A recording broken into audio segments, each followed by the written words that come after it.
y al mismo tiempo se generan estos tres polos que van a ir dialogando históricamente. Uno de ellos Jerusalén, el otro Atenas y el otro Roma. ¿Mm?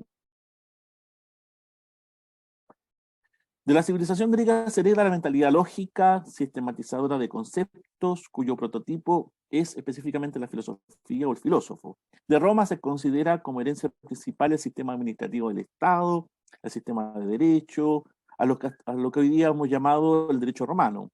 Desde el judío-cristianismo se heredó la religión monoteísta, sobre todo esta ética superior y que se desprende de la revelación, la cual da una conciencia de vida en torno a una relación personal con Dios, con su realidad trascendente y con la vida humana a través de esta relación en la historia.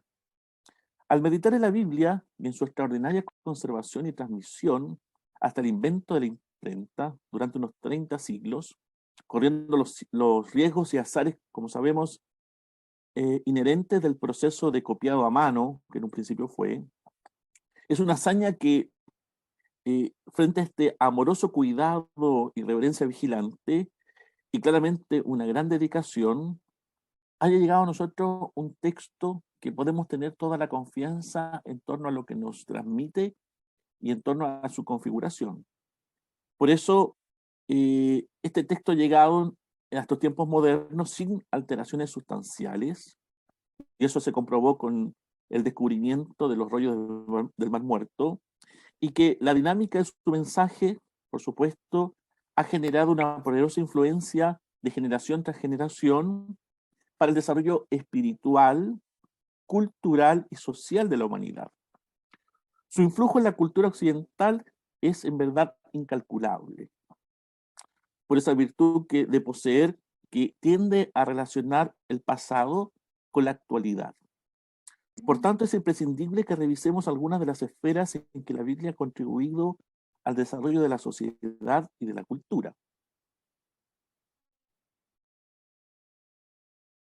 Una de esas podemos entender esta esfera de la pintura, del arte.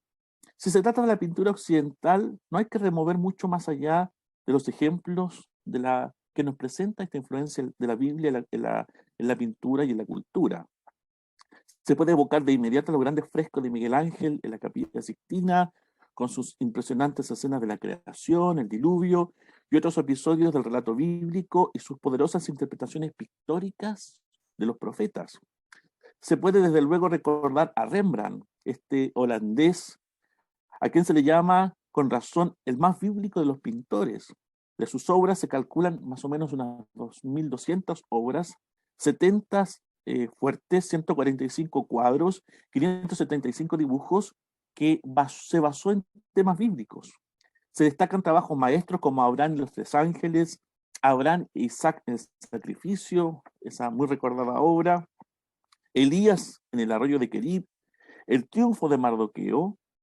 Todos los temas de Rembrandt tenían alusión a alguna historia de la Biblia, pero el que más se basa es en el personaje de Abraham, que más o menos pintó, dibujó unas 30 obras dedicadas a esa escena de la Biblia.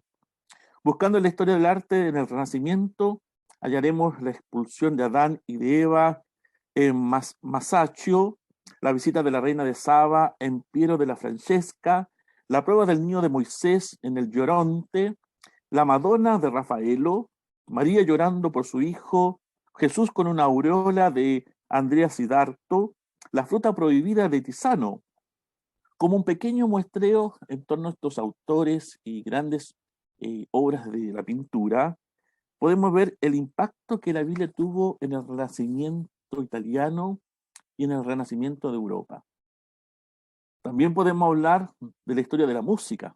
En Juan Sebastián Bach, la inspiración bíblica de sus oratorios y corales es rebosante, es característico. Y en la misma corriente de los oratorios aparecen las obras como La Creación, que algunos críticos consideraron la coronación del genio musical. Por ejemplo, de Joseph Haydn, el majestuoso Elías de Félix Mendelssohn. También sobresale la inspiración bíblica en el género de los requiem, que se llaman los servicios litúrgicos, los cuales los más notables compositores se inspiraron en la Biblia. por nombrar algunos, Mozart, Brahms y al mismo tiempo Verdi. Si pensamos en otra esfera de la cultura, tenemos que referirnos a la literatura. El gran poeta alemán Johann Wolf Goethe declara: es mi creencia en la Biblia fruto de una profunda meditación filosófica y teológica, por demás variada, y por el influjo directo de la poesía latina clásica, tácitamente confesado, que me lleva a ser una figura como guía en viajes de otros mundos inspirados en la palabra. Cuando llegamos a la literatura castellana, la presencia de la Biblia es más notoria y extendida. Comencemos por el propio Cervantes, su obra capital, si ustedes recuerdan, el ingenioso hidalgo Don Quijote de la Mancha. Tiene frecuentes alusiones y aún citas textuales de la Biblia. Juan Antonio Monroy publicó con el título La Biblia en el Quijote un inventario comentado de los lugares en que Cervantes alude a los pasajes bíblicos con cita directamente sacado de la Biblia. Pero como hace notar el propio Monroy, la profunda huella bíblica se halla también en todas las obras de Cervantes. Podríamos hablar también de San Juan de la Cruz, este poeta místico del Renacimiento español. Ya se sabe cuánto y cómo sirvió en ese mismo libro, inspirado en el Cantar de los Cantares, para alcanzar las cumbres más sublimes de la mística y el incomparable cántico espiritual por el cual es reconocido. Podría también señalarse también obras de Santa Teresa que revelan qué dulce manera y forma asidua frecuentaba la Biblia estos grandes pensadores y poetas. Si hacemos un salto y mencionamos algunos hitos de la presencia de la Biblia en la literatura hispanoamericana, deberíamos nombrar Gabriela Mistral en Chile, Andrés Blanco en Venezuela, Leopoldo Merachán en Argentina, Ernesto Cardenal en Nicaragua, Armando Uribe en Chile, Mercedes Marín en Chile, Rubén Darío en Nicaragua, Jesús Díaz de León en México y también León Felipe en México. Todos estos grandes autores de la literatura hispanoamericana tienen un acercamiento profundo y reconocido, ellos lo dicen abiertamente, en que su inspiración en muchas de sus obras se basaron en pasajes de la Biblia. Pero también hablemos de la influencia de la Biblia en la educación. Basta recordar que la educación moderna, que nació de hecho con la llamada escuela lancasteriana a principios del siglo pasado, le debe mucho a la Biblia, ya que en su principal libro era la Biblia para enseñar a leer a otros. No fue de manera coincidencia, por tanto, que el inglés Diego Thompson, en los albores de América Latina, en la independencia, viajaron del norte al sur, introduciendo la nueva escuela como representantes de esta compañía lancasteriana de la Sociedad Bíblica Británica y extranjera, ambas, por supuesto, subvencionadas por Londres. Por eso, el gran educador argentino Domingo Faustino Sarmiento pudo decir: la lectura de la Biblia echó los cimientos de la educación popular, que ha cambiado la faz de las naciones que la poseen. Fueron varios los hombres y mujeres ilustres que fueron portadores de la Biblia en tiempos difíciles. Aquellos misioneros y educadores de las Sagradas Escrituras, que arriesgando sus vidas fueron valientes al introducir ejemplares del Nuevo Testamento para poner al alcance de las personas la santa palabra de Dios en un idioma en que ellos podían leer. Nombro algunos: Robert Poinsett, primer cónsul norteamericano en Santiago, Buenos Aires, de origen presbiteriano, que repartía las Sagradas Escrituras bajo el amparo diplomático en tertulias diplomáticas en su propia casa. Hablemos también de David Trumbull, pastor norteamericano de confesión presbiteriana y representante de la Sociedad Bíblica Americana, que inicia su ministerio en el puerto de Valparaíso, con la población extranjera flotante, con los criollos, donde la Biblia fue fundamental para la expansión del Evangelio, pero también para las grandes iniciativas sociales que Trumbull trajo y impulsó en nuestro país. También en la forma de las lenguas modernas, las versiones vernáculas de la Biblia tuvieron su papel decisivo. En particular, el alemán, el inglés, el italiano, el castellano y el portugués, que incitaron a que la cultura pudiera también acercarse en otros idiomas. Otra evidencia de la importancia y la influencia de la Biblia es el testimonio de la gran poetisa chilena Gabriela Mistral, que dejó escrito en un ejemplar de la Biblia en 1919, que obsequió en la biblioteca del Liceo de Niños número 6 en Santiago.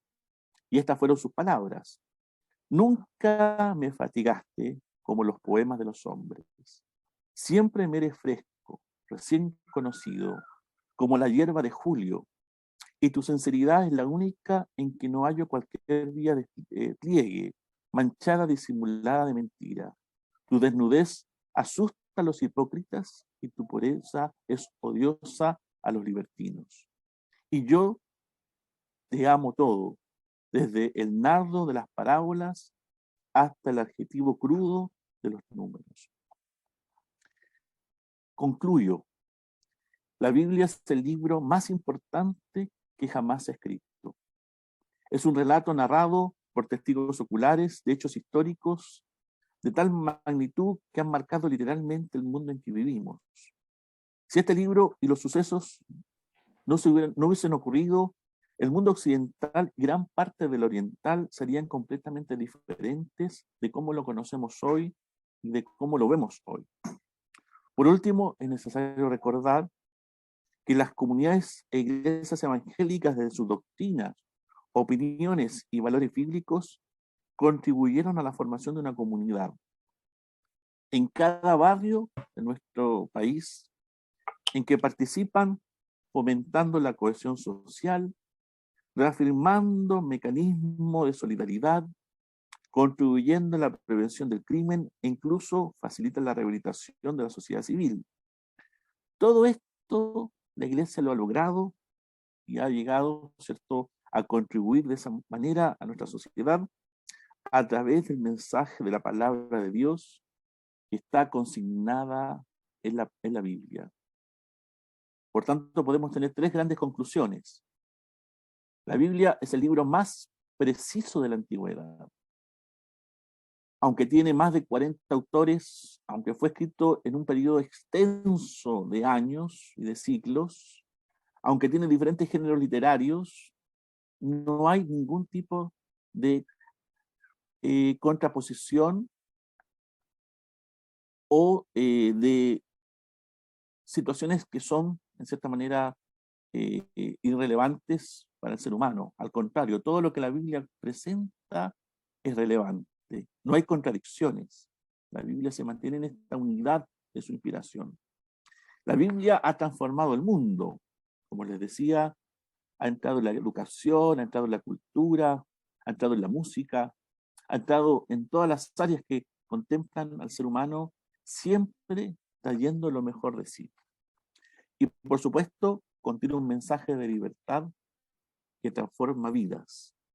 Eso lo vemos en cada día en que las personas se acercan a Dios y encuentran a Dios a través de la Biblia. Muchas gracias y que Dios les bendiga. Muchas gracias, Pastor Claudio Colombo Fuenzalida, por su exposición, y sin duda que esta mirada general, esta línea que nos ha trazado en base al análisis histórico de la Biblia, la importancia en la sociedad. Como hemos dicho al inicio, la modalidad luego de la exposición, hay espacios de pregunta, se van a tomar las primeras 3 preguntas, y vuelvo a reiterar una pregunta frente a la exposición que ha efectuado nuestro pastor. Dejo la palabra. Pastor Claudio. Sí.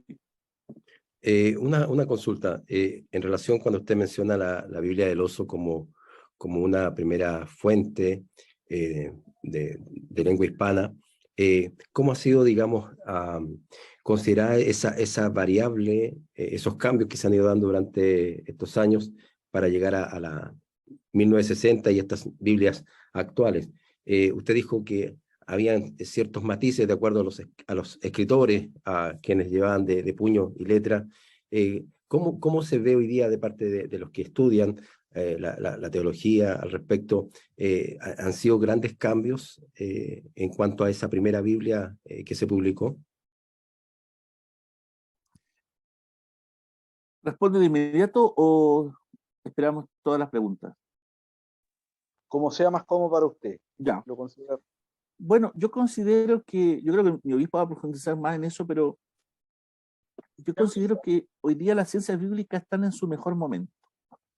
Se ha podido encontrar varios textos, bueno, desde la Edad Media en adelante, los códices que permitieron reconstruir el texto lo más cercano al original.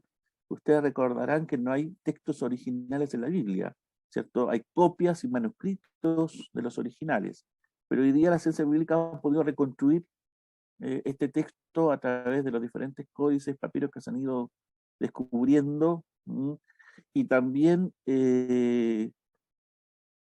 han mejorado las versiones. O sea, nosotros sabemos que el lenguaje, o la lengua en este caso, es dinámica. La lengua va cambiando, ¿cierto?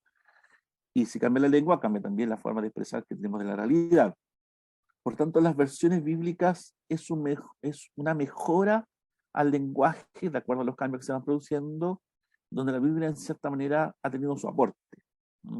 Entonces, la Reina Valera 60, que por muchos años fue una gran Biblia, que todavía creo que en la iglesia se lee mucho la Reina Valera, la mayoría de las iglesias pentecostales tenemos aún la Biblia 1960, pero en la 2000 trae un pequeño aparato crítico que nos permite entender estos cambios del lenguaje y también estos descubrimientos que se han ido dando a través de los manuscritos que se fueron encontrando o de los códices que se fueron, ¿cierto?, también descubriendo.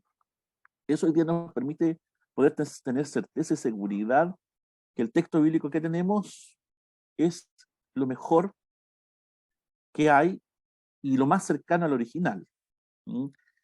Y en relación a la Reina Valera, creo que la traducción del 2000 ha sido una muy buena traducción. Ha permitido que el lenguaje pueda ser actualizado. Por ejemplo, hay palabras que ya nosotros no comprendemos en relación al contexto en que nos movemos, sobre todo las nuevas generaciones, como concupiscencia, por ejemplo, son palabras que ya la gente no está usando, y eso hoy día se ha cambiado con un lenguaje un poco más acorde a la realidad que estamos, como, ¿cierto?, una condición de pecado, una condición de desobediencia, y viene a cumplir la misma labor de la palabra anteriormente. Entonces, el castellano es una lengua dinámica, va cambiando, y la Biblia ha tenido que ir adaptándose a eso.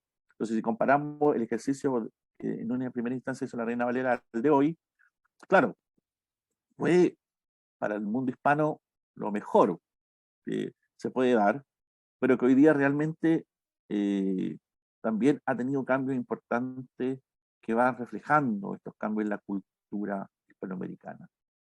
Entonces, creo que hay una muy buena versión que no se tomó mucho en cuenta, que fue la 95. La gente no se adaptó mucho a la Reina Valera 95. Y poco también se ha adaptado a la 2000.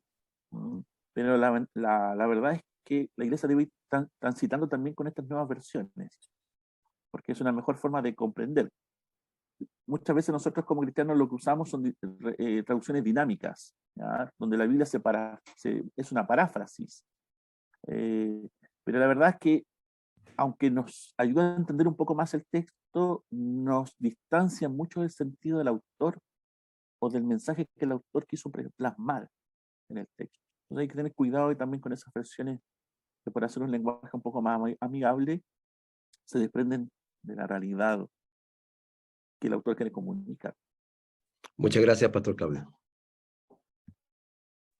Muchas gracias. Queda abierto también la posibilidad de consultar.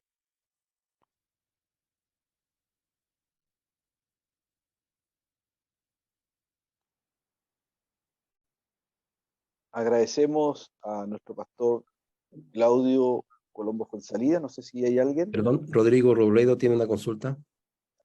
Por favor.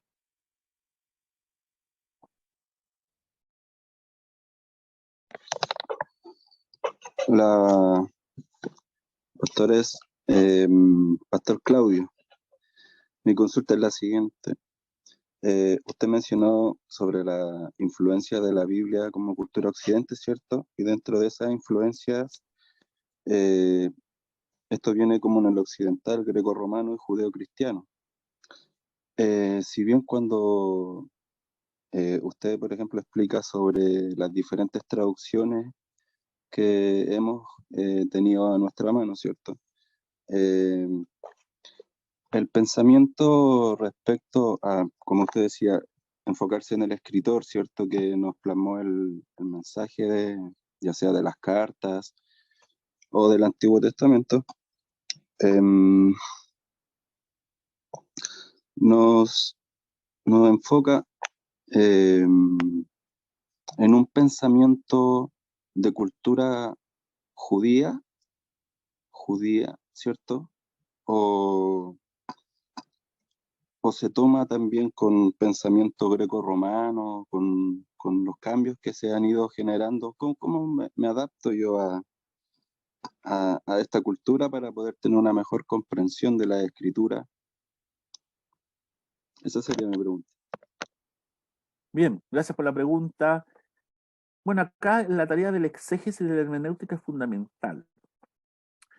Si uno entiende la manera en que se fue configurando el texto bíblico, por supuesto, esto se da dentro de una cosmovisión oriental. Por eso el mundo occidental cometió muchos errores en interpretar la Biblia, porque la leía desde un pensamiento occidental, un texto que fue elaborado en un mundo oriental, en una cosmovisión completamente diferente. ¿Mm? Por eso el tema, ¿cierto?, de ciertas parábolas, ciertos hebraísmos que para nosotros no eran entendibles. Por ejemplo, por decir algo, ¿cierto?, para que se entienda el ejemplo, cuando Jesús dice que es difícil que un rico entre al reino de los cielos, es más fácil que un camello entre por el ojo de una aguja, ¿cierto? Se acordarán de ese ejemplo, ¿cierto? Y uno se imagina inmediatamente en el ámbito moderno una aguja para coser. Y en este caso, algunos arqueólogos han mostrado que eso se podría también interpretar como estas pequeñas puertas en las ciudades. ¿Mm? Bueno, ese cambio, en cierta manera, nos muestra la manera de pensar entre una cosmovisión y otra. Sobre el Nuevo Testamento, uno tiene que entender una cosa fundamental también. El Nuevo Testamento está escrito en griego, pero sus autores piensan dentro de esta cosmovisión hebrea. ¿Ah? Todos los escritores del Nuevo Testamento, la gran mayoría, por supuesto, sacando a Lucas, ya, vienen de una tradición también judía. Por tanto, su visión en torno a narrar el texto bíblico, su mirada es totalmente también judía. ¿Mm? Viene dentro de esta conversión hebrea, pero su escritura es griega. Entonces, ahí también hay que entender el giro que se hizo en el Nuevo Testamento para adaptar esta convención hebrea al lenguaje griego sin perder el sentido que ellos tenían como mundo hebreo. Es lo que sucedió después que sucedió entre la traducción de la Biblia, de la Torá, a la Septuaginta, como eh, llevar a una cierta transición todo el pensamiento hebreo al lenguaje griego. Todas esas tareas siempre se privilegia la cosmovisión hebrea, siempre aquí. Por tanto, uno podría decir que los que introducen un pensamiento más greco-latino a la iglesia son los padres de la iglesia. Los padres de la iglesia, ¿cierto?, a partir del siglo II hasta el siglo VIII, son los que van a tomar el texto bíblico, van a discutir con las diferentes herejías y problemáticas que se suscitan en la iglesia en estos siglos, y son los que van a responder desde una filosofía griega, pero resignificándola a través del contenido bíblico también. O sea, los padres de la iglesia trataron de tener cuidado de no agredir tampoco el pensamiento revelacional de la palabra, mezclándolo con la filosofía. Su respuesta, por supuesto, va en contra de estas eh, contradicciones filosóficas que en ningún momento quisieron empañar el texto bíblico, pero que obviamente ellos tienden a reformular un lenguaje, porque ahora se necesita hacer teología. El texto bíblico, y es mi punto de vista, quizás ustedes no estén de acuerdo, pero el texto bíblico no es un texto teológico, es un texto de fe. Se recibe la revelación. Pablo no hace teología cuando está, teología formal, podríamos decir, porque en cierta forma es teología igual, pero no hace esta teología sistemática que nosotros conocemos cuando está escribiendo las cartas, ¿no? Pues la carta se elabora a través de una ocasión, es para una comunidad, de acuerdo a un problema o algo que se quiere comunicar. Los que van a hacer teología son los padres posteriormente, y los que van a elaborar esta síntesis entre judaísmo, cristianismo y el mundo greco-latino. A eso se le dedican más los padres que al texto en sí. Muchas Gracias gracias. por la pregunta. Gracias, Muchas pastor. gracias. Última consulta. Ronald González. Mi pastor, el Señor les bendiga a todos los presentes. Mi consulta es si nuestra amada Biblia escrita fue inspirada por el Espíritu Santo. ¿Por qué necesitamos tantas versiones nuevas para lograr entender si es el Espíritu Santo el que nos ayuda a interpretar lo que estamos leyendo? ¿Para qué necesitamos tantas versiones modernas, amigables, que nos ayuden a entender algo que el Espíritu Santo fácilmente nos podría ayudar a entender? Ya. Gracias. Buena pregunta. Cuestiones. Bueno, ¿cómo le respondo eso? En primer lugar, la Biblia es un libro singular. ¿Por qué? Porque su revelación es comunitaria. Si uno ve las otras religiones, por ejemplo, el Islam, el budismo, son revelaciones directamente individuales.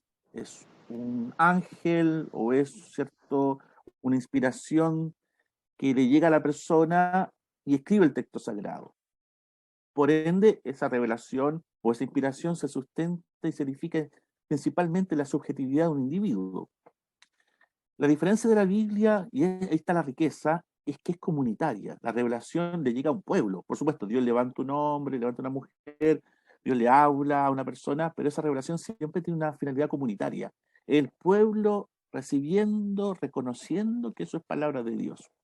Recuerden Éxodo 19 y 20, ¿cierto? Recuerden lo que hace Jesús con sus discípulos. Entonces la revelación es comunitaria. ¿Ya? Yo creo que eso es fundamental porque al ser comunitaria permite plasmar el texto con mayor seguridad. No está sujeto a interpretaciones individuales o particulares. Si nosotros lo vemos, la iglesia se preocupó de que ese texto se mantuviese de esa manera, guardado por una comunidad. Jesús les encomienda a los discípulos guardar esta revelación. No se lo encomendó a un solo hombre, a la comunidad. La comunidad debe velar para que esta verdad se mantenga, ¿cierto?, tal y cual como se entregó, sin sin daño, sin alteración. Entonces la comunidad lo que hace es resguardar esa revelación. Por eso hace, por ejemplo, disculpe que me tome un poquito más de tiempo, hermano Pastor Matías, mi obispo, disculpe.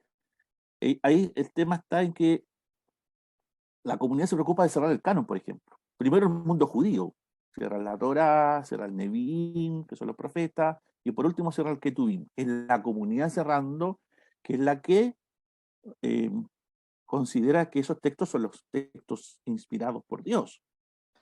En segundo lugar, la iglesia, 360, 368, ¿cierto?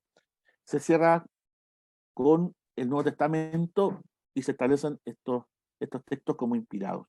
Si usted se fija, siempre es la comunidad la que está actuando en esto, está resguardando. Por tanto, las traducciones bíblicas también son la forma en que la comunidad, que somos nosotros hoy día la iglesia, trata de velar y mantener esta palabra sin ningún tipo de alteración y buscando la mejor forma de expresar esta revelación. Entonces las versiones son necesarias. ¿Por qué? Lo que decíamos al principio, porque el lenguaje va cambiando. ¿Mm? Por ejemplo, un hermano que era traductor nos comentaba, ¿cómo traduzco el texto de Isaías 1:18, ¿cierto? Si tus pecados fueren como la grana, como la nieve serán emblanquecidos. Eso lo tenemos nosotros en nuestra Biblia, pero sabemos esa símil o esa metáfora porque sabemos que conocemos la nieve. O sea, ¿cómo se traduce en otra versión o en otra forma donde nunca ha nevado, donde nunca se ha visto la nieve? Entonces él decía, hay que buscar una palabra, un término que se pueda asemejar. Por ejemplo, él decía, si lo hacemos en un país tropical, si tus pecados fuesen, ¿cierto?, como la grana, como la leche de coco serán emblanquecidas. Fíjese la traducción. Porque lo más blanco para esa comunidad era la leche de coco. ¿No? La nieve nunca habían visto nevar. Entonces, cuando uno se encuentra con esas versiones, diría, bueno, ¿cuál es la versión inspirada? ¿Cuál sería la palabra de Dios ahí? ¿Nieve o leche de coco? No, está al principio. La comunidad busca mantener el principio, en este caso la comunidad de traductores, la iglesia que va refrendando la Biblia en cierta manera, cómo se va llegando, cómo se va aceptando en el uso, en la liturgia. ¿Mm? Entonces, las versiones son expresiones de ese cuidado de la comunidad en torno a la palabra de Dios. El Espíritu Santo nos ilumina, ¿cierto?, el texto bíblico, pero no podría haber iluminación si no hubiese trabajo bíblico de por medio o anterior a eso. Ahí está la iglesia es la que cuida y vela porque esa palabra se mantenga, siga siendo entendible para todos. Por eso se traduce al mapudungún, se traduce al romaní, ¿cierto? Se traduce a diferentes dialectos para que todos tengan una comprensión del texto bíblico. Y en la iglesia, en la comunidad, la que está resguardando eso. Muchas gracias. Muchas gracias por las consultas, muchas gracias por la exposición efectuada por nuestro pastor Claudio Colombo Fuenzalía. Vuelvo a señalar, una persona licenciada en Teología, licenciada en Filosofía y un magíster en Filosofía. El día de hoy gentilmente nos ha acompañado en este espacio de conmemoración de la 1569, lo que tiene que ver con la traducción, ¿cierto?, de estos 260 ejemplares en Basilea, Suiza, al español. Así que es un tiempo bastante importante, es el mes de la Biblia, y nosotros como Centro de Documentación, Archivo y Biblioteca de la Iglesia Pentecostal Apostólica, encabezada por nuestro obispo David, Ana Balón Valenzuela, hemos hecho esta actividad para conmemorar este día. Así que le damos las gracias al doctor Claudio por su tiempo, muchas gracias por su exposición y por ilustrarnos en una área tan importante como el análisis histórico de esta materia. Vamos a seguir con la exposición. Viene nuestro obispo David Ana Balón Valenzuela. Él va a hacer el análisis teológico correspondiente a este tema que hemos llamado la Biblia, nuestra norma de fe y conducta. Nuestro obispo también es licenciado en religión, filosofía, cuenta con una maestría también en divinidades por el Seminario Teológico Fuller de los Estados Unidos. Ambos estudios lo ha hecho en Norteamérica. Y como lo dije al inicio, hemos reducido también las presentaciones académicas de ambos para darle mayor tiempo a su exposición. Así que muchas gracias, mi obispo, por ser parte y encabezar esta iniciativa del CEDAP y darnos la posibilidad también de estar en este espacio de aprendizaje. Mi obispo, su tiempo.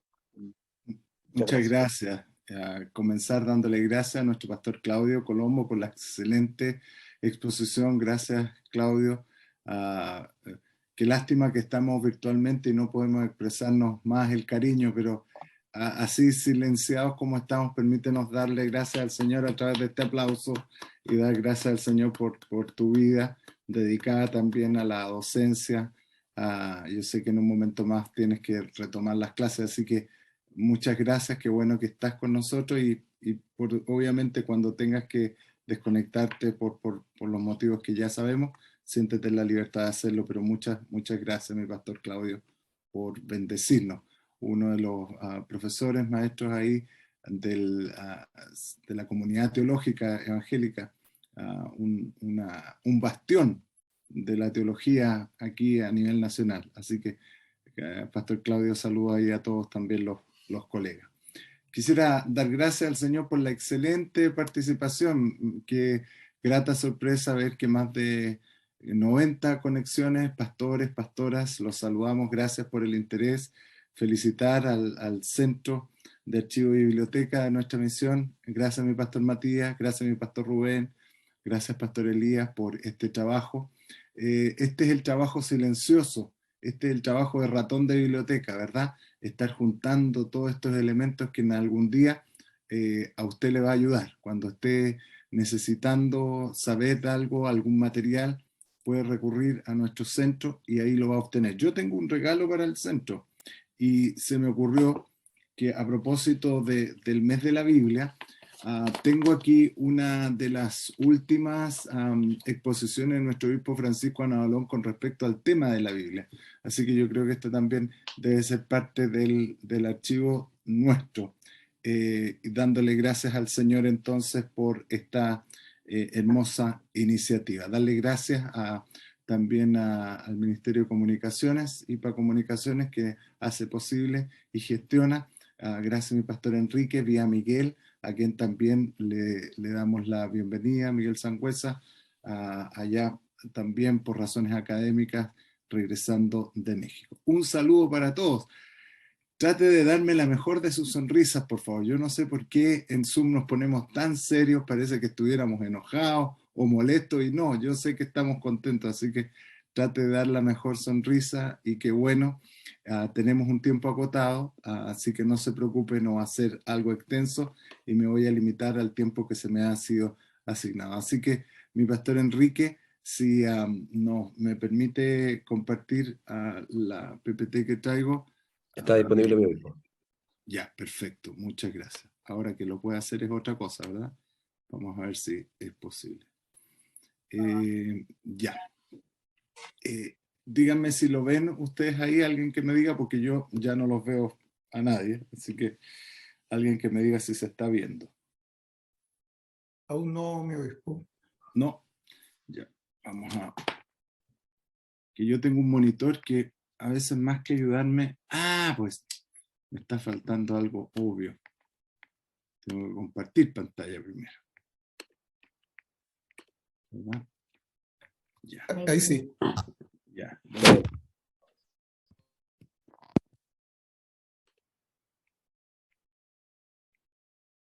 A ver si es posible. Ahí sí se ve.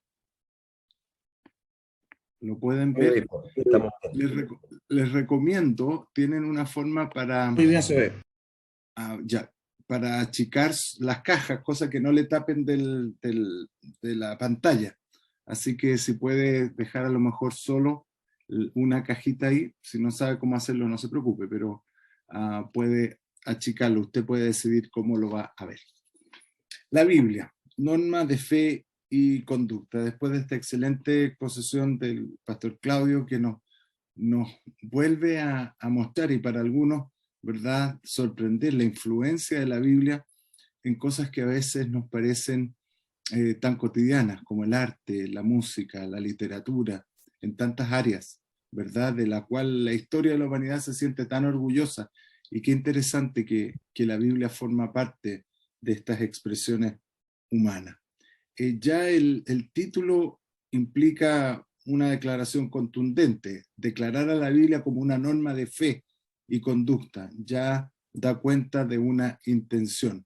No se trata de un libro que ocupa nuestro tiempo y nuestro interés académico, sino que miramos a la Biblia buscando de ella nuestra manera de conducirnos. Creemos que la Biblia nos enseña cómo debemos comportarnos. Creo que es oportuno, como lo ha hecho Claudio, mencionar en esta fecha, sobre todo en que celebramos el mes de la Biblia, a un hombre que fue crucial en traer la Biblia en español a nuestro país. Nuestro hermano, el pastor Diego Thompson, este pastor bautista escocés que estuvo tan vinculado en el quehacer, ¿verdad?, de la causa bíblica. Como se ha dicho, parte también de los albores de las independencias, no tan solo en Chile, en Argentina, en Perú, en Colombia. Diego Thompson tuvo una participación especial como alguien que fue invitado a levantar escuelas públicas estas nuevas democracias sintieron que era necesario reforzar la educación pública. Y bueno, qué interesante que Dios usó a este hombre para levantar escuelas públicas y que, como bien lo ha dicho Claudio, el texto de estudio fuera justamente la Biblia. El Nuevo Testamento se convirtió en el texto de estudio. Así que muchos aprendieron literalmente a leer en las palabras del Nuevo Testamento. Yo creo que a eso también se debe que hay en la tradición normalista chilena, hay un fuerte influjo también de la palabra de Dios, y creo que por ese lado también llega a nuestra poetisa, ¿verdad? Premio Nobel de Literatura, Gabriela Mistral. Merece ser mencionado por lo que significa. En un tiempo en que la Biblia, so pretexto de ser protegida, no quería ser traducida a otro idioma que no hubiera sido el latín, ¿verdad? Esta versión tan amada para la iglesia oficial, la Vulgata. Pensaban que una forma de proteger el texto era que no fuera en otro lenguaje y que pocos tuvieran acceso a él. Pero desde la Reforma para acá se entiende que no hay posibilidad de renovación en la fe sin contar con la palabra del Señor. Y yo creo que el gran impulso que tiene la Reforma a través de la Biblia tiene que ver también con este otro fenómeno, la invención de la imprenta, donde el primer libro que se imprime justamente es una Biblia, ¿verdad? Y llegan entonces a nosotros. Qué interesante la mención que se hace de la llamada Biblia del Oso.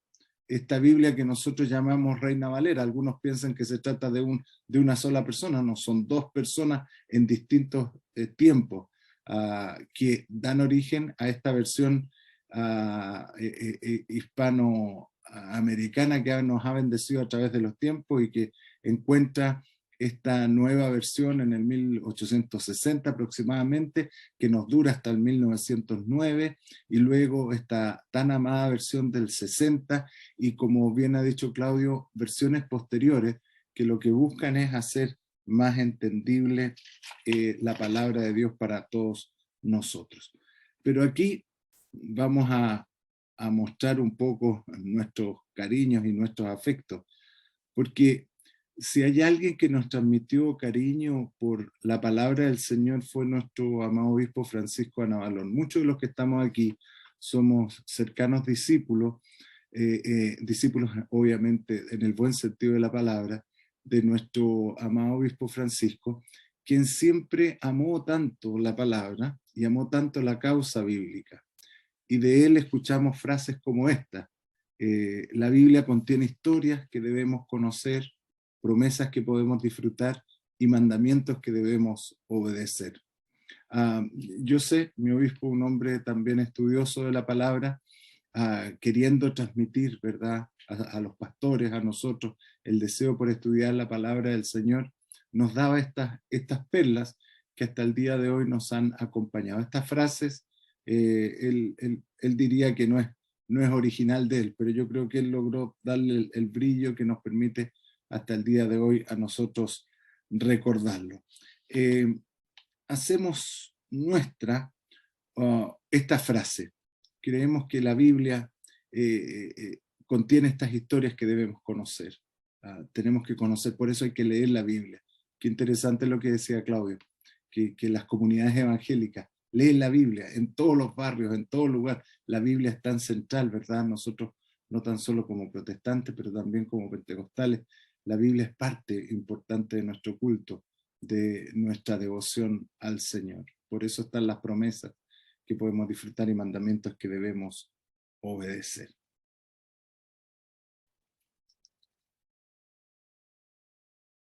Hace algunos años atrás, en todo el fragor de la lucha por lo que era en ese momento una inminente ley de aborto en nuestro país, se dio una batalla en el Congreso de la cual algunos de nosotros tuvimos la oportunidad de ser testigos oculares. Nos tocó estar ahí dando esta batalla, que parecía insalvable. Y en toda esta lucha, una diputada bastante connotada gritó hacia las galerías: es que no se puede legislar con la Biblia en la mano, no se pueden hacer las leyes de un país teniendo la Biblia. Y eso invita a una reflexión. ¿Qué tan posible es que una nación, que un país se estructure en base a la palabra de Dios? ¿Cómo sería una nación que tuviera la Biblia como su ley fundamental? Bueno, los salmos dicen que es bienaventurada la nación cuyo Dios es Jehová. Ahora, naciones que admiramos nosotros, democracias alabadas por todo el mundo, como en el caso de los Estados Unidos, declaran ser naciones que están fundadas en los principios cristianos. Ahora, uno entiende que, dicho así, esto no exculpa a naciones tan poderosas como Estados Unidos de pecados también, de los que son víctimas. No hizo de ellos necesariamente una nación más justa y menos pecaminosa. Lamentablemente, estos mismos padres de esta nación tuvieron que convivir con la lacra de la esclavitud, por ejemplo, aunque algunos de ellos se declararon fuertemente antiesclavistas. Pero, ¿qué tan posible es que un país se base en la palabra del Señor? Yo sé, esta corriente cultural de la cual nos hablaba Claudio, de alguna forma nuestra sociedad se declara un poco hereditaria de la visión, la cosmovisión greco-romana, ¿verdad?, judeo-cristiana. Entonces la Biblia está ahí presente de alguna forma en nuestras leyes, todavía hay principios que son parte de nuestros tan mencionados valores. Mucho de lo que es valor hoy día tiene su origen en la palabra del Señor. Pero objetivamente, ¿será posible que un país ponga la Biblia como la carta magna, carta fundamental? Yo no lo sé, lo dejo planteado, pero lo que sí sé es que el propósito de la palabra de Dios es hacer de nosotros cartas abiertas, que nosotros podamos dar a conocer, que seamos la gente del libro, no porque lo tenemos debajo del brazo, sino porque ha afectado nuestra manera de vivir. El objetivo de la palabra es afectar la vida de cada individuo, para que éste pueda encarnar los principios que nos presenta la palabra del Señor. Como le dice Pablo hablando a los Corintios, ¿verdad? Ustedes son las cartas, no necesitamos cartas de recomendación, ustedes son las cartas escritas, ¿verdad?, en sus corazones. Alguien ha dicho, feliz es la persona que tiene una Biblia. Lo que para nosotros es tan fácil, ¿verdad? Yo aquí tengo y he heredado también un sinnúmero de Biblias. Cada uno de nosotros tenemos más de un ejemplar, pero ¿sabes qué? Hay lugares donde no hay Biblia. Hay lugares donde está prohibida la Biblia, por absurdo que parezca. Entonces es feliz la persona que tiene una Biblia. Pero es más feliz el que la lee, sin duda, porque no basta con tenerla. Pero el más feliz de todos es aquel que después de leerla la puede obedecer. La Biblia nos invita a la acción, la palabra del Señor nos invita a cambiar. Como bien ha expuesto nuestro pastor Claudio, desde todo punto de vista, la Biblia es, sin duda, el libro más influyente de todos los tiempos. Hay varios libros que uno podría considerar como influyentes en la historia de la humanidad.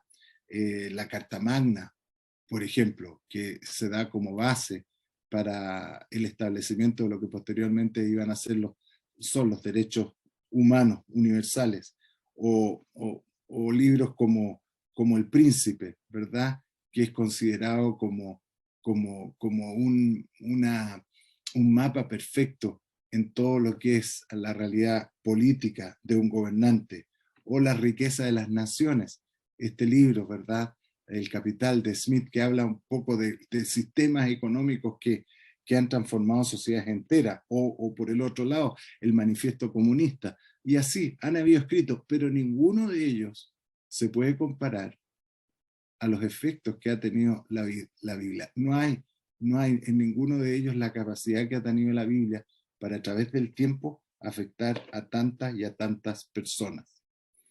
La Biblia sin duda es el bestseller de todos los tiempos, y nunca se incluye la Biblia en los bestsellers porque sería por lejos el número uno. No hay libro hoy día que pueda competir en ventas con la Biblia.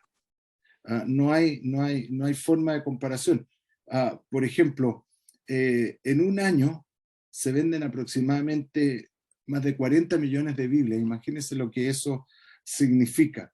A través del tiempo hay más de 6.000 millones de copias de Biblias vendidas. O sea, no hay forma de comparar la Biblia con cualquier otro libro que se haya producido en la sociedad, en la historia de la humanidad.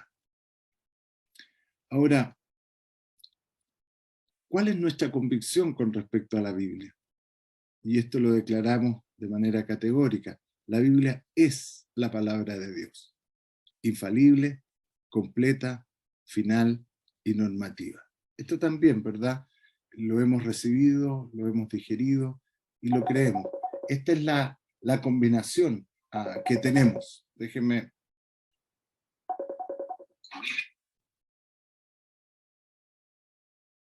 déjeme ahí detener la llamada, gracias. Es una convicción que tenemos en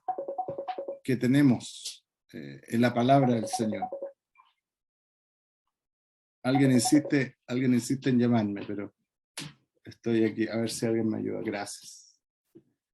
La Biblia es la palabra de Dios, es infalible, es final y es normativa. Alguien podría decir, pero mi obispo, esto es tan evidente. No se crea. Hay personas que ya no se atreven a hacer esta declaración. Hay personas que tienen problemas para declararlo, pero gracias a Dios que para nosotros se trata de una convicción y no se trata de tener la fe del carbonero, sino que es algo que constantemente estamos confrontando incluso con las nuevas generaciones.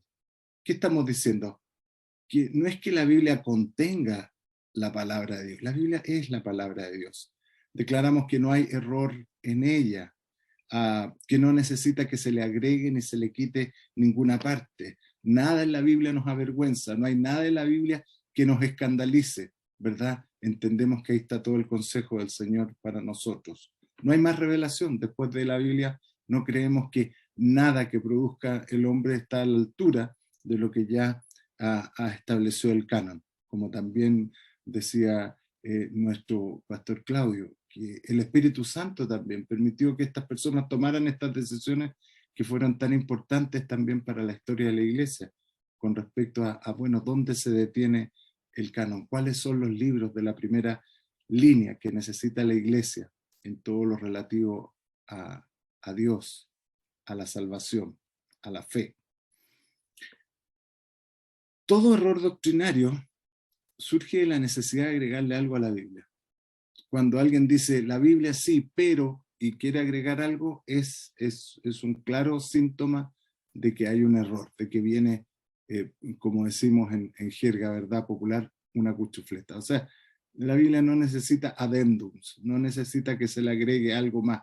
No hay algo que necesita la Biblia más la revelación de tal o cual persona, la Biblia más los consejos de tal o cual persona. No, la Biblia es la Biblia.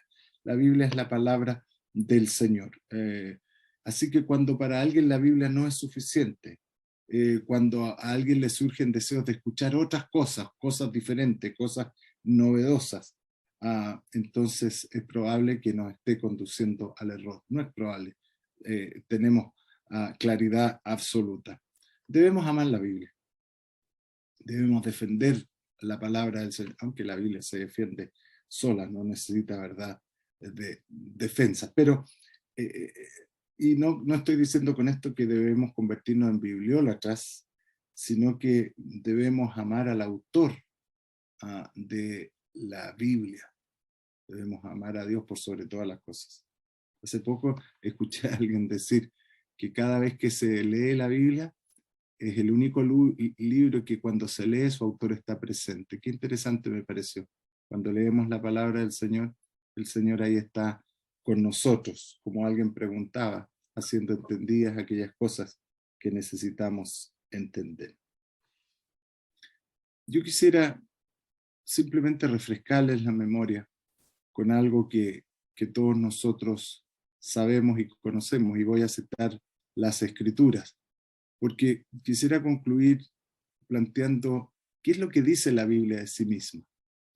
¿Cuál es el testimonio que la Biblia da de sí? Esto me hace pensar necesariamente cuando le van a preguntar a Jesús acerca de quién es Él, cuál es el testimonio que Él da de sí mismo. Y el Señor les dice, bueno, si yo diera testimonio de mí mismo, ¿qué valor tendría? Son las obras las que deben dar testimonio, ¿verdad?, de mí. Y me parece interesante, yo creo que es aplicable también a la palabra de Dios. Nosotros, todos conocedores de la palabra del Señor, ¿verdad?, entendemos estos argumentos. Puede ser que alguien que no cree en la Biblia, va a ser difícil que pueda recoger estos argumentos, porque es la propia Biblia que daría testimonio de sí. Pero lo que sí, el argumento más poderoso de la Biblia somos nosotros. Y ahí volvemos a lo que Pablo dice, ¿verdad? Si ha habido un cambio en nosotros, si ha habido realmente una transformación a través del conocimiento de la palabra del Señor, ese es el mejor testimonio. Eso es lo que mejor habla, ¿verdad?, de la palabra. Esta palabra que viene a ser vida en nosotros. Esta palabra que viene a alimentarnos, que nos hace crecer y que hace de nosotros cada vez mejores personas. Pero recordándonos, miremos lo que dice la Biblia acerca de sí mismo. Fundamental para nosotros es reconocer, como ya se ha dicho, que la Biblia fue inspirada por Dios. Es fundamental tener esta seguridad. Y lo decimos como lo declaró el apóstol Pablo, hablándole a su hijo Timoteo. Toda la escritura es inspirada por Dios y útil para enseñar, para reprender, para corregir y para instruir en la justicia, a fin de que el siervo de Dios esté enteramente capacitado para toda buena obra. Estoy leyendo la Nueva Versión Internacional, que es como está aquí enfrente de nosotros. Y alguien dirá, pero cuando Pablo dice eso, el canon todavía no estaba cerrado, estaba todavía en producción. Sí, pero y este es el valor de la palabra del Señor, que tiene que ver con el pasado, tiene que ver con el presente, pero también tiene que ver con el futuro. Toda la escritura para nosotros también comprende lo que el propio Pablo va a escribir. Este mismo pasaje va a ser parte de esa escritura, ¿verdad?, que fue inspirada por el Señor. O como lo dice el otro apóstol, el apóstol Pedro, que por alguna razón en la primera y la segunda epístola, Pedro en varias ocasiones nos va a hablar acerca del valor de las escrituras. Es interesante que este apóstol, del cual tenemos poco material, quizá en comparación al apóstol Pablo, pero tan poderosas las palabras, como lo declara ahí en segunda de Pedro, el capítulo 1, 20 al 21, entendiendo primero esto, que ninguna profecía de la escritura es de interpretación privada, porque nunca la profecía fue traída por voluntad humana, sino que los santos hombres de Dios hablaron. Bueno, estos son versículos tan conocidos para nosotros y que están cerca. Entendemos, ¿verdad?, que santos hombres de Dios fueron inspirados para escribir lo que tenemos delante de nosotros, y por eso damos gracias al Señor. Entonces, la primera declaración que la Biblia hace de sí mismo, que es inspirada por Dios. La segunda declaración, que dice que es verdadera, es verdad. Y nosotros obviamente lo sabemos, pero la propia palabra lo declara. La integridad de la Biblia no puede ponerse en entredicho. Por ejemplo, si considero que algo no es verdadero, afecta la integridad del texto. Entonces, tengo que tener cuidado, ¿verdad? Cuando de repente digo, bueno, esto, la verdad, no, puede ser que haya algo que no entienda, puede ser que haya algo que todavía no tenga la luz, pero lo que está ahí es verdad. Lo que está ahí es la palabra del Señor, como lo declara la propia expresión del salmista, este precioso Salmo 12. Las palabras de Jehová son palabras limpias, como plata refinada en horno de tierra, purificada 7 veces. Esta visión, ¿verdad?, de lo que nos muestra y enseña la palabra del Señor. Aquí tenemos una palabra que es verdad, que es verdad. Estoy pensando en, no sé si son los mexicanos los que tienen esta expresión, que para cuando quieren hablar que algo es verdad, dicen esto es pura plata, verdad. Bueno, podemos decir eso de la palabra del Señor, que es verdad, es verdadera en todo lo que enseña. O este hermoso y tan largo salmo de la Biblia, dedicado precisamente a la ley del Señor, y que nosotros entendemos da a entender de toda la palabra. La suma de tu palabra, dice el Salmo 119, versículo 160, es verdad. Entre paréntesis, aquí una curiosidad, ¿verdad?, de la palabra de Dios. Este es el capítulo más largo de la Biblia, el Salmo 119, lo quiero abrir aquí, enfrente mío. ¿Tiene cuántos? 176 versículos. Y qué interesante, porque el salmo más corto, ¿verdad?, es justamente el salmo que está anterior a él y el centro de la Biblia también. El Salmo 117 es el más breve, el Salmo 119 es el más largo, pero el 118 nos da justo la mitad de la Biblia. Son estas cosas hermosas. Y justo el versículo central de la Biblia, el versículo 8, mejor es confiar en el Señor que confiar en el hombre. Bueno, la palabra del Señor nos dice que es inspirada por Dios. La palabra del Señor nos dice que es verdadera. Y lo siguiente que nos dice es que la Biblia es suficiente. Es suficiente. Declara de sí misma como que es final. Y a esto se refiere una vez más la segunda carta que escribe el apóstol Pedro.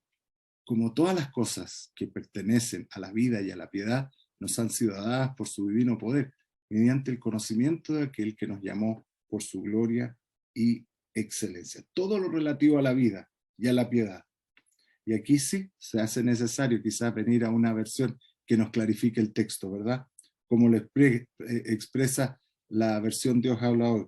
Todo lo que necesitamos para la vida y la devoción a Dios. Qué interesante. Ahí está todo. La palabra del Señor nos presenta todo lo que necesitamos.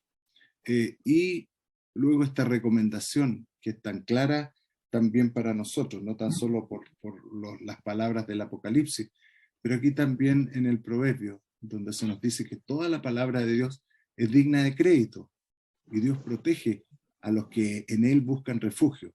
Y aquí está la advertencia. No añadas nada a sus palabras. No sea que te reprenda y te exponga como un mentiroso.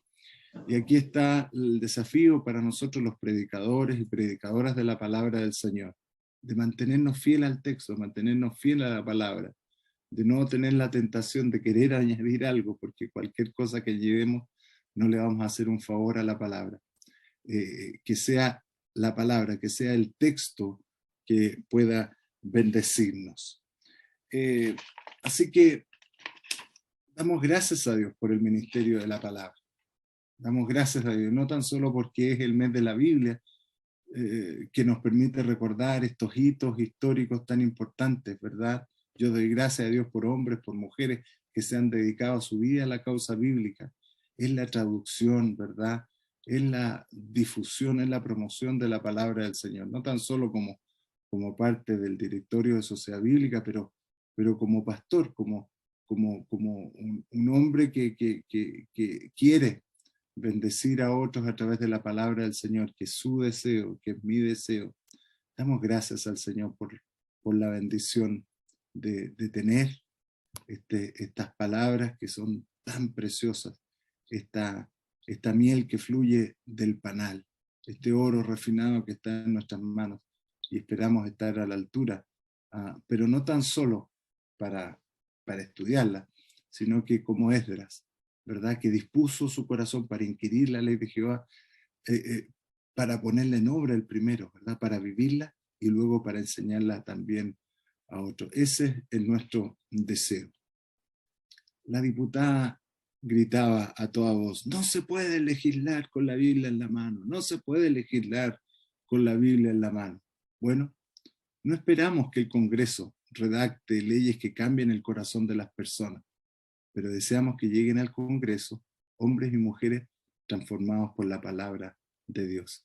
Ese es nuestro deseo, que el Señor permita que nosotros seamos hombres y mujeres que damos testimonio de la obra que el Señor ha hecho en nuestras vidas y nuestros corazones. Gracias por este tiempo. Muchas gracias, mi obispo, y como usted también nos instruyó, quiero hacer lo mismo, primero ante las consultas y dejar este espacio para efectuar las preguntas. Tenemos 3 preguntas. Solamente puede habilitar su micrófono y efectuar la pregunta.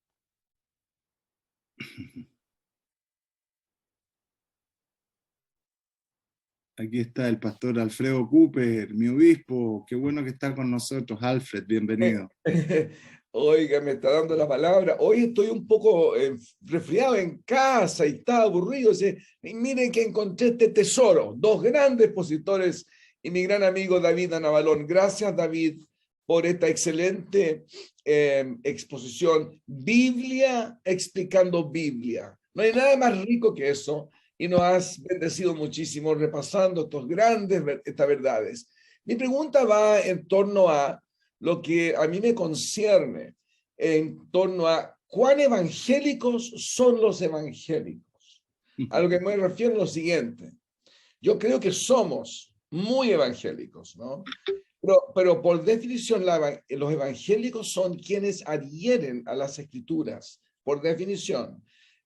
Alguien preguntaba, ¿por qué la Biblia cuando tenemos al Espíritu Santo? Acuérdense que fue el Espíritu Santo, Dios dio al Espíritu Santo para que escribiera la Biblia. Dijo que Él traerá a su memoria todas las cosas que le enseñaba. Entonces ahí se escribió el canon del Nuevo Testamento, el canon del Antiguo ya estaba. Entonces, a lo que voy a lo siguiente.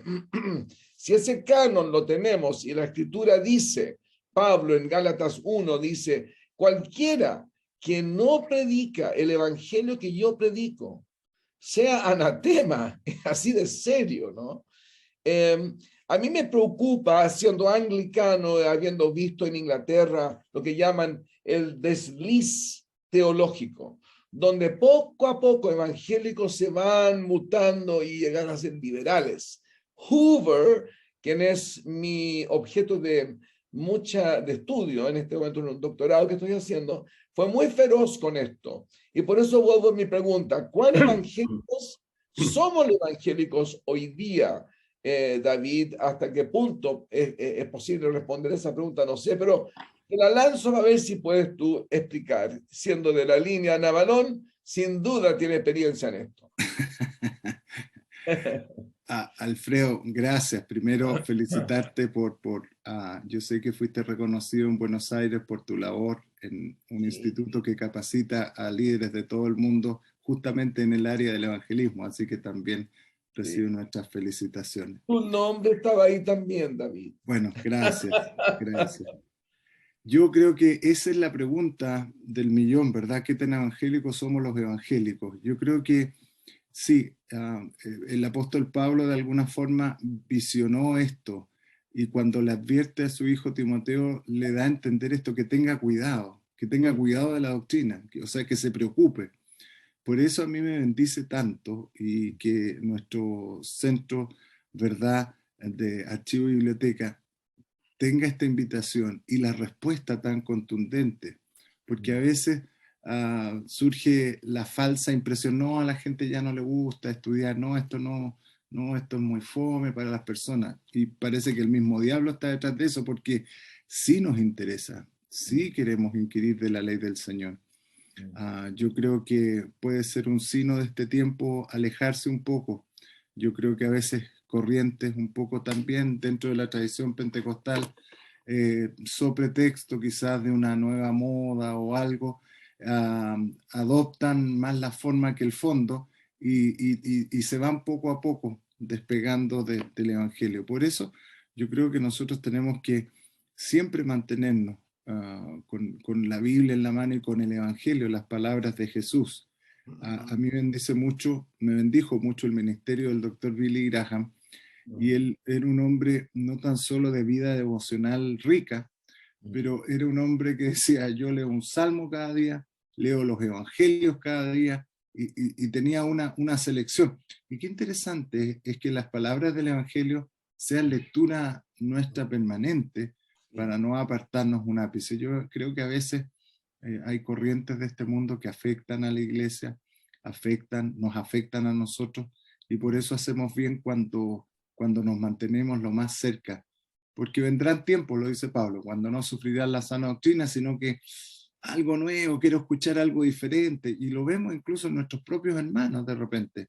Nos cuentan que escucharon aquí, escucharon acá, a nosotros nos da un poquito de celo, pero también tenemos que decirle, hermano, el único que va a venir con cosas nuevas va a ser el anticristo. El único que va a venir con un mensaje diferente es el anticristo. La palabra del Señor ha sido predicada por 2000 años y esa es la palabra que queremos mantener. Así que, más que contestar la pregunta, Alfredo, yo asumo ese desafío como pastor a animar a las personas que el Señor ha puesto a mi recaudo, a que seamos personas de la palabra, a que podamos mantenernos siempre. Perdón que me alargue, pero nos encontramos con mi esposa, la pastora Irene, por estas cosas de la vida con una hermana y tuvimos la oportunidad de compartir alimentos y íbamos a almorzar. Entonces, hermana, almuerce con nosotros. Y no se preocupe, no, almuerzo con... Bueno, y no pudo más, dice, mi obispo, estoy ayunando. Ah, ¿sí está ayunando? Sí, es que tengo que predicar esta noche y yo quiero que el Señor me use. Gloria a Dios.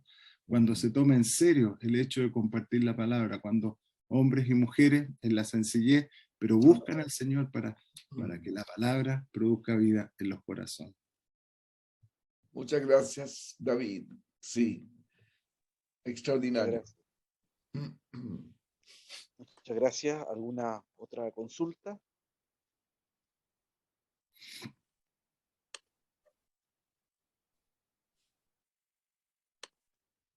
Bueno, no sé si el pastor Enrique está observando, si hay alguien con levantada su mano. Bueno, agradecemos al Señor por este tiempo, por esta exposición de nuestro obispo en este espacio de análisis teológico con respecto a esta conmemoración del Día de la Biblia, ¿cierto? Este 26 de septiembre del año 1569, que conmemoramos también el mes de la Biblia. Agradecemos a mi obispo por su tiempo, agradecemos su dedicación y sin duda que le vamos a dar un aplauso virtual. Vamos a seguir las buenas conductas, un aplauso virtual también para nuestro obispo por esta exposición que también nos ha hecho.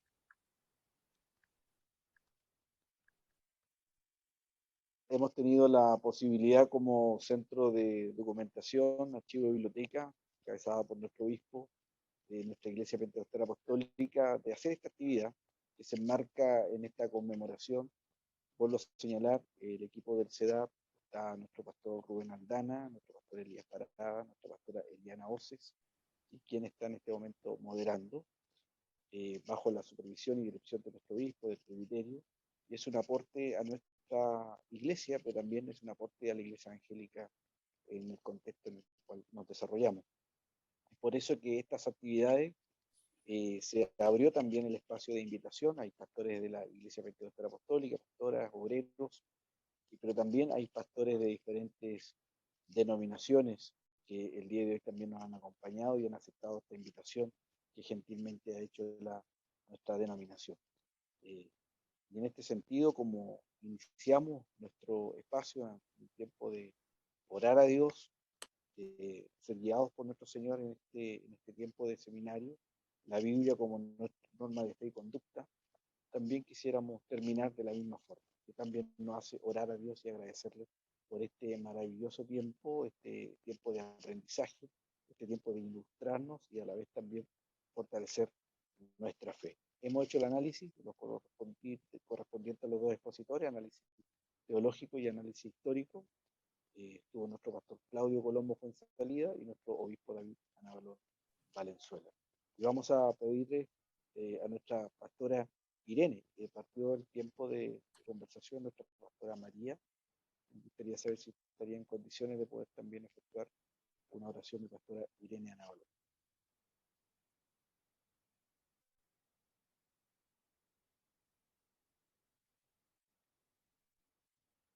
Irene me ha ayudado a contestar el teléfono, Matías, así que si puedes pensar en otra persona, está justo contestando mi llamada. Hemos pensado en la persona. Muchas gracias, mi obispo.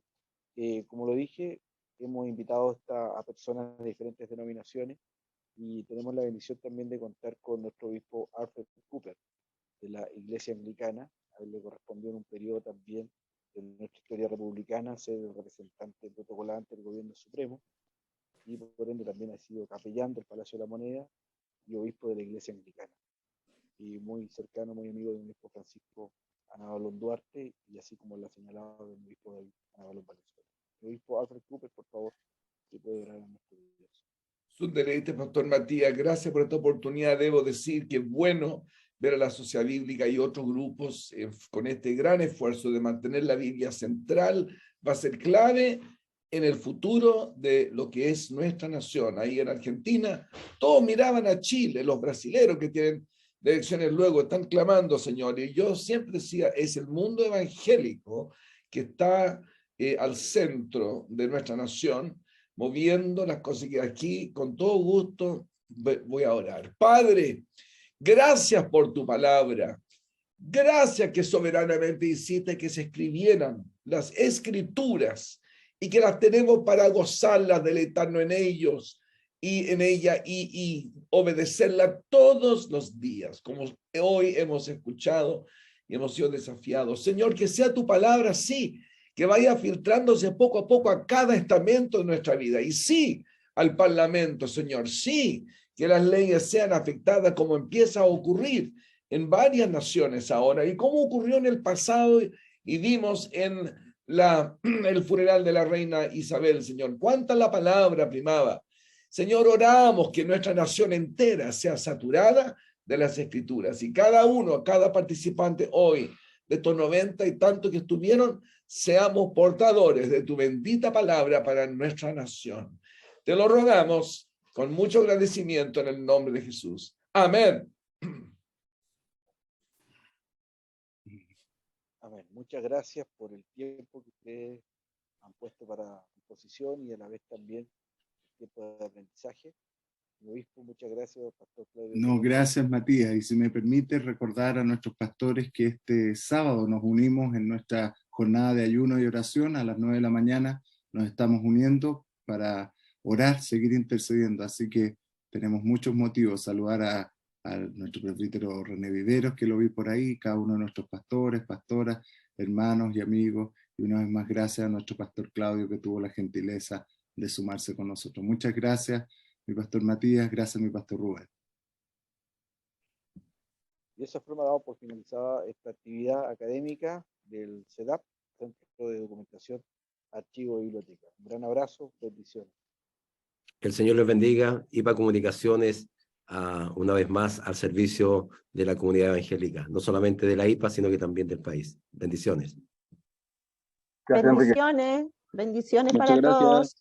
Muchas gracias, Pastor Matías. Que Dios te bendiga.